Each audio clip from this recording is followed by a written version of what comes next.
Alors, bienvenue dans cette petite vidéo dans laquelle nous allons parler des ondes progressives, périodiques et sinusoïdales non amorties. Alors, on va commencer par revoir les définitions ou repréciser les définitions de périodique dans le temps ou dans l'espace, et ensuite de sinusoïdale dans le temps et dans l'espace. Ensuite, nous parlerons de la double périodicité spatiale et temporelle. Alors, on pourrait le faire soi-même en se filmant avec une corde, par exemple. Ce serait un petit peu compliqué. Donc, on va utiliser un logiciel de simulation. Je vous ai mis le lien. Je vais y accéder. C'est tout simplement l'évolution d'une corde à laquelle on soumet un mouvement sinusoïdal.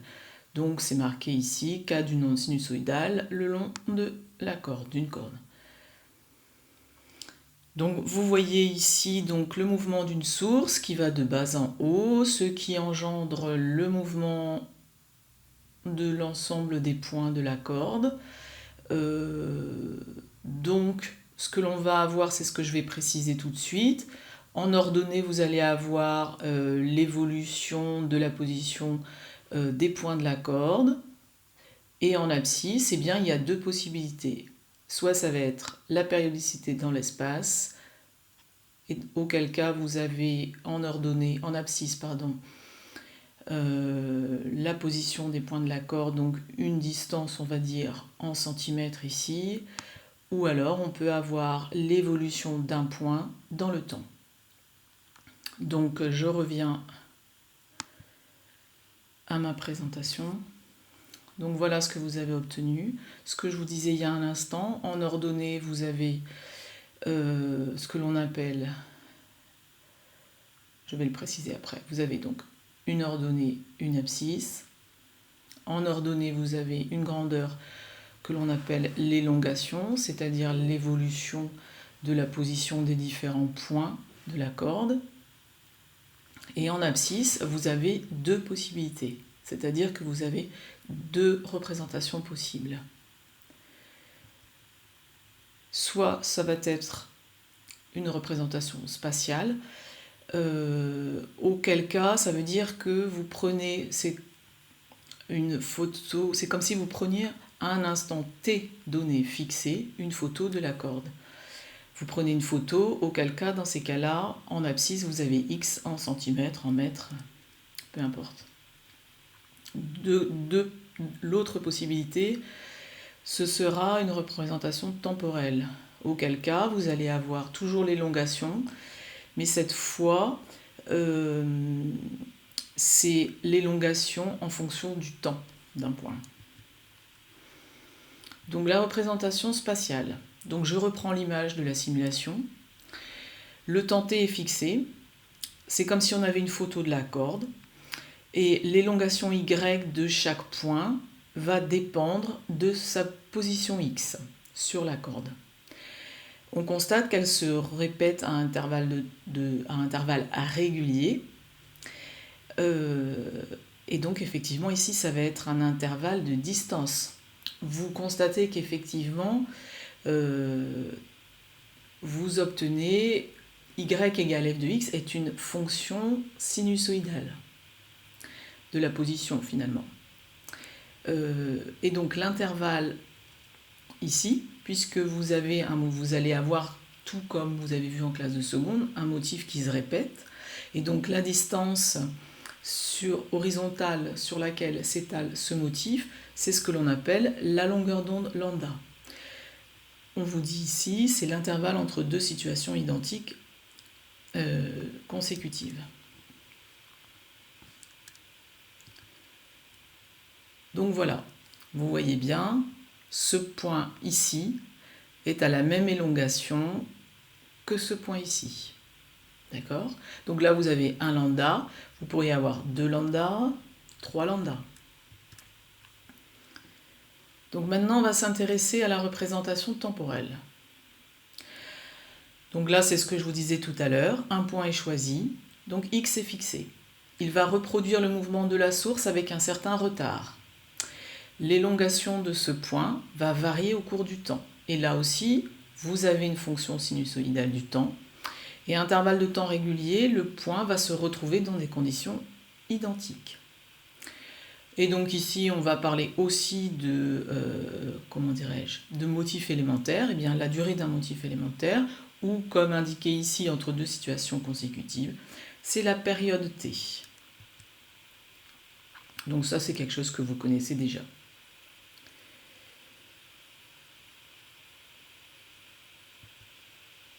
Alors, on va s'intéresser à des points d'une représentation spatiale distants d'un nombre entier de longueurs d'onde. Le logiciel de simulation, c'est un logiciel que vous connaissez, c'est Australo. Grâce à ce logiciel, qui est un logiciel issu d'Australo, eh bien, je vais essayer de vous montrer ce qu'il se passe pour deux points qui sont distincts d'une longueur d'onde, plus exactement d'un nombre entier de longueurs d'onde, 1 lambda, 2 lambda, 3 lambda. Alors pour ce faire, on voit clairement que cette simulation, donc je l'ai arrêtée là, elle est une représentation spatiale du mouvement, de la propagation en fait du nom le long d'une corde, hein, c'est ce qui est noté en haut. Eh bien on va considérer une chose que je n'ai jamais encore dit, nous on considère que nos ondes sont non amorties, c'est-à-dire que leur amplitude, c'est-à-dire leur élongation maximale, reste tout le temps la même. Ce qui, bien entendu, dans la réalité n'est absolument pas vrai. Il y a par frottement, pour différentes raisons, au cours de sa propagation, eh bien, l'onde se trouve amortie. Au fur et à mesure, sa valeur maximale diminue.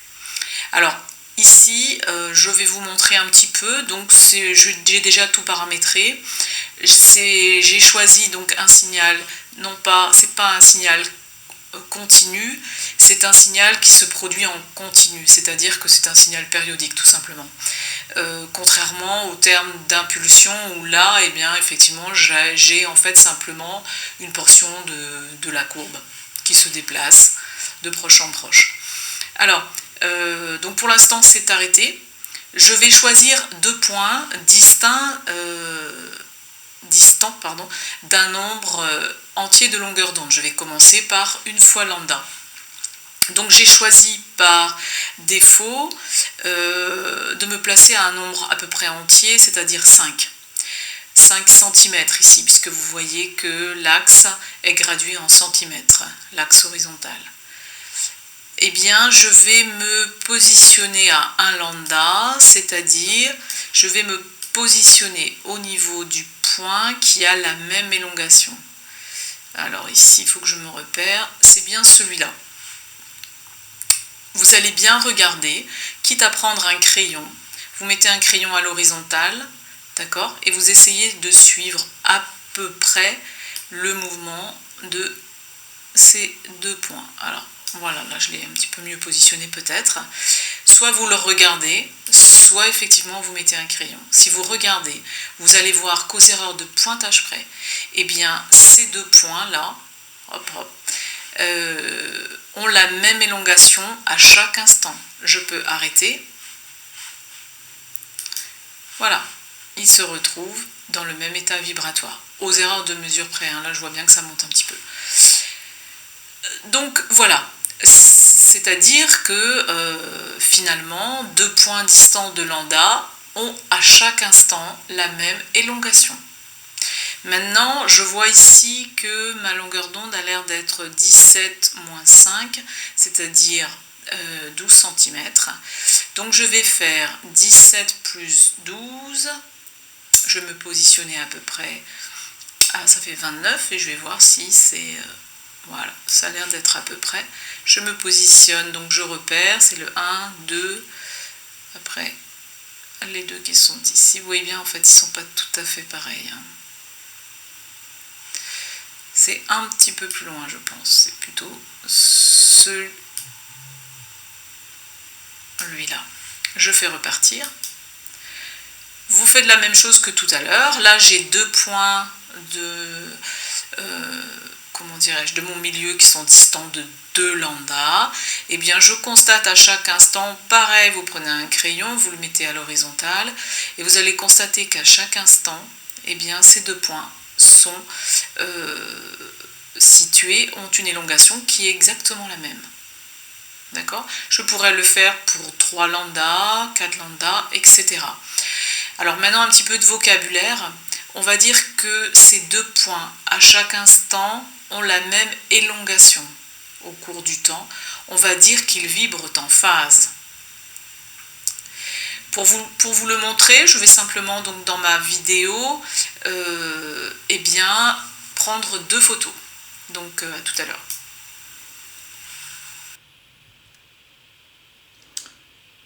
Donc ici, je reviens. J'ai positionné donc à 1 lambda, effectivement, j'ai choisi mes 2 points. J'y ai placé une ligne horizontale. Maintenant, j'ai positionné à 2 lambda. Et je vais reprendre les points qui sont situés à 2 lambda, vous allez voir. Ces 2 points distants de 2 lambda, 1 lambda était dans le même état vibratoire ici, et le son encore ici. Alors, évidemment, la simulation n'étant pas parfaite, effectivement, vous n'êtes pas tout à fait, il y a un tout petit décalage, mais c'est minime. Alors maintenant, je vous demande de réaliser ce petit défi. Que peut-on dire de l'état vibratoire des points d'une représentation spatiale lorsqu'ils sont distants de 2k plus 1 lambda sur 2, avec k nombre entier pouvant être égal à 0, soit 0,5 lambda, 0,5 lambda, 2,5 lambda, etc. Donc vous mettez sur pause la vidéo. De toute façon, dans le questionnaire, vous aurez à répondre à cette question. Alors maintenant, relation entre période temporelle et période spatiale. Alors, dans cette partie, je vais m'intéresser à la relation qui existe entre la période spatiale, lambda, et la période temporelle. Alors, pour déterminer la période spatiale, je vais m'intéresser au mouvement d'un point, c'est celui de la source. Là, ici, j'ai toujours une représentation spatiale. Donc, pour déterminer une période temporelle, je vais regarder le temps que met le point source à revenir à sa position initiale. Donc, pour ce faire, je vais utiliser le chronomètre et je vais le mettre au ralenti. Donc, voilà. Je le fais descendre et je m'arrête. Hop, je vois que j'ai 4 secondes et 11 centièmes. Alors, donc on est bien d'accord, une période c'est environ 4 secondes et 11 centièmes. Alors maintenant j'ai positionné, vous voyez, j'ai positionné ici les 2 bâtons, j'ai une représentation spatiale. Donc ici vous voyez, je suis en bas de la sinusoïde. Et là ici je me retrouve à nouveau en bas de la sinusoïde. C'est peut-être un tout petit peu, si ça a l'air pas mal. Donc ce que je vais faire, eh bien je vais regarder quel est le temps qui s'écoule entre le moment où mon point qui est, le point qui est ici, l'onde arrivée ici, c'est-à-dire la partie la plus basse, va se retrouver ici. Donc je vais simplement surveiller et quand elle arrive ici, l'onde, eh bien celle qui était là arrive ici, eh bien je vais arrêter. Donc 4 secondes 11, je fais un reset du chrono, je le laisse partir.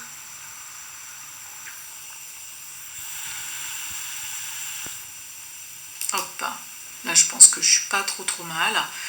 Et donc j'ai 3,94. Eh bien, si on compare ces 2 temps, aux erreurs de pointage près, le temps que moi je clique, etc., on voit que le temps que met l'onde à parcourir une longueur d'onde, en plus ce n'est pas très précis puisque je ne le fais qu'une seule fois, eh bien le temps que met l'onde à parcourir un lambda,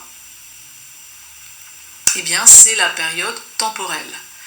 Donc on peut définir la longueur d'onde comme étant la distance parcourue par l'onde pendant une période temporelle. Donc cette relation qui est très très importante, eh bien vous devez la retenir.